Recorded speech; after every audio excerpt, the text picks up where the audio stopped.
আসসালামু আলাইকুম।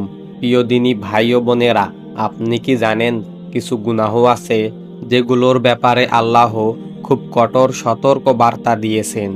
এমন 3 ধরনের মানুষ আছে যাদের ব্যাপারে রাসূল সাল্লাল্লাহু আলাইহি ওয়াসাল্লাম বলেছেন, আল্লাহ তাদের দিকে তাকাবেন না, তাদের সাথে কথা বলবেন না এবং তাদের জন্য রয়েছে ভয়াবহ শাস্তি।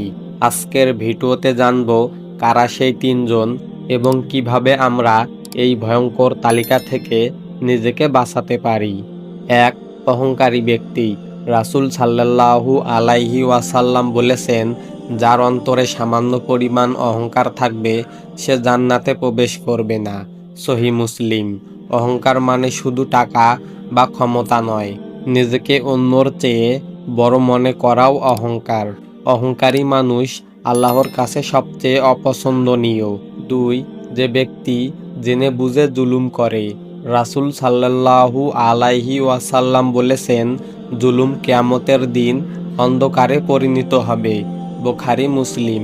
যে ব্যক্তি কারো হক নষ্ট করে, কারো চোখের পানি ফেলে, কারো ওপর জুলুম করে, আল্লাহ সেই জুলুম সহজে ক্ষমা করেন না যতক্ষণ না ভুক্তভোগী ক্ষমা করে। 3.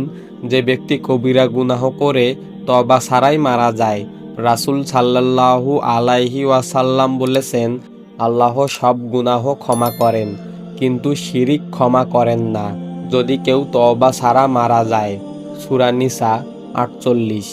শিরিক, ইচ্ছাকৃত হারামকে হালাল মনে করা, আল্লাহর হুকুম অস্বীকার করা, এগুলো তওবা ছাড়া ভয়ঙ্কর পরিণতি ডেকে আনে।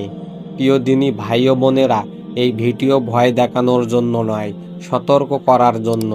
আল্লাহ অত্যন্ত ক্ষমাশীল, কিন্তু অহংকার, জুলুম ও শিরিকের ব্যাপারে তিনি কঠোর। আজই যদি আমরা অহংকার ছেড়ে দেই, মানুষের হক ফিরিয়ে দেই, খাঁটি তওবা করি, তাহলে ইনশাআল্লাহ আল্লাহ আমাদের ক্ষমা করবেন।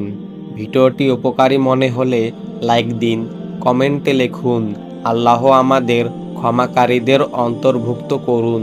পরিবারের সাথে শেয়ার করুন আর সহিহ ইসলামিক ভিডিও পেতে ভয়েস অফ দিন চ্যানেলটি সাবস্ক্রাইব করুন। আসসালামু আলাইকুম ওয়া রাহমাতুল্লাহি ওয়া বারাকাতুহু।